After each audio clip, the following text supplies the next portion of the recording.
Assalamualaikum teman-teman, aku mau buat obat batuk herbal yang lagi viral ya teman-teman, yaitu buah pir dan jahe teman-teman. Ini pirnya dipotong dulu, kemudian tengahnya dibuat seperti kolam ya teman-teman untuk tempat jahe gepreknya.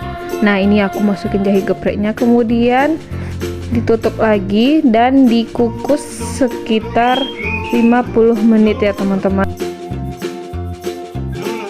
Setelah 50 menit diangkat ya teman-teman dan didinginkan.